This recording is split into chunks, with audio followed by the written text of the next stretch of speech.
ஹர ஹர சங்கர ஜய ஜய சங்கர ஹர ஹர சங்கர ஜய ஜய.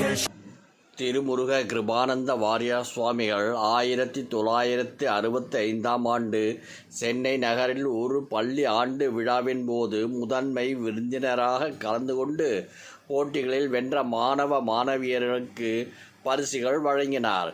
பின்னர் ஆசி வழங்கி சிறப்புரை ஆற்றியபொழுது மனிதன் மனிதனாக வாழ வேண்டிய முறைகளையும் குருவின் மேன்மையை பற்றியும் விளக்கினார். அதற்கு உதாரணமாக அவர் சொன்ன சம்பவம் இதுதான். மனிதன் முதலில் வணங்க வேண்டியது மாதா, இரண்டாவது பிதா, மூன்றாவது குரு, நான்காவதாக தெய்வம். இப்படி ஒரு சம்பவம். சங்கராச்சாரியா மகா சுவாமிகள் அப்போது காஞ்சிபுரத்தில் இருந்தார். வாரியார் அவரை தரிசனம் செய்ய சென்றார். மகா சுவாமிகள் பூஜையில் இருந்ததால் வாரியாரால் அவரை தரிசிக்க இயலவில்லை.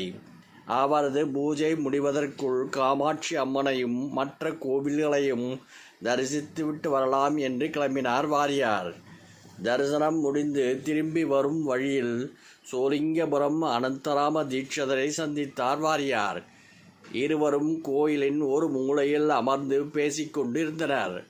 அப்போது சுமார் 80 வயது மதிக்கத்தக்க மூதாட்டி ஒருவர் ஊன்றுகோலுடன் மெதுவாக நடந்து வந்து தீட்சிதரை வணங்கினார். பின்பு அவரிடம், எனக்கு ஒரு ருத்ராட்ச மாலை கொடுங்களேன் என்று கேட்டார். அதற்கு தீட்சிதர், என்னிடம் தற்போது ருத்ராட்ச மாலை எதுவும் இல்லையே என்றார். உடனே அந்த மூதாட்டி, காஞ்சி பெரியவரிடம் சொல்லி வாங்கித்தாருங்கள் என்று கேட்டுக்கொண்டார்.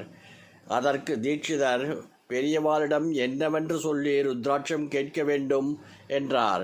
மூதாட்டி தன் பெயரை கூறி மகா பெரியவரை அவர் தாயார் பிரசவித்த காலத்தில் உடன் உதவிக்கு இருந்த மருத்துவச்சி கேட்டதாக சொல்லுங்கள் என்று கூறிவிட்டு விடைபெற்று கிளம்பினார். வாரியாரும் தீட்சிதரும் பேசியவாறு மடத்தை அடைந்தனர்.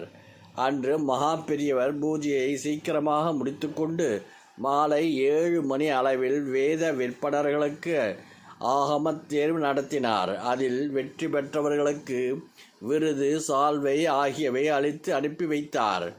இரவு சுமார் 9 மணி அளவில் வாரியாரும் மகா பெரியவரும் உரையாடி கொண்டிருந்தனர். மடத்து சீடர் அந்த அறையை சுத்தம் செய்ய வந்தார். அப்போது ஒரு சால்வையும் ருத்ராட்ச மாலை ஒன்றும் அங்கு இருந்தன. அந்த சீடரை அழைத்து மகா சுவாமிகள் உடனே சோலிங்க அனந்தராம தீட்சிதரை அழைத்து வா என்றார். சீடர் அப்படியே செய்தார். சுவாமிகள் தீட்சிதரிடம், இந்த சால்வையும் ருத்ராட்ச மாலையும் உனக்குத்தான் என்று அழுத்தமாக கூறினார். தீட்சிதருக்கு எதுவும் புரியவில்லை. பெரியவர் சிரித்துக்கொண்டே, இந்த மாலையும் சால்வையும் என்ன செய்யப் போகிறாய் என்று வினாவினார். தீட்சிதர் மௌனமாக இருந்தார். உடனே மகா பெரியவர் அவரிடம், இவற்றை பேசாமல் அந்த கிழவியிடம் சேர்ப்பித்துவிடு. இந்த தேகத்தை அடையாளம் காட்டினாலே அவளுக்கு நான் நன்றி கடன் பட்டிருக்கிறேன் என்று கூறினார். வாரியாரும் தீட்சிதரும் சிலிர்த்து போனார்கள்.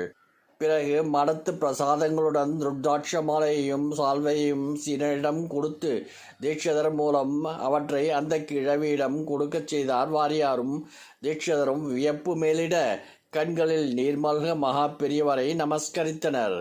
ஹர ஹர சங்கர ஜய ஜய சங்கர ஹர ஹர சங்கர ஜய ஜய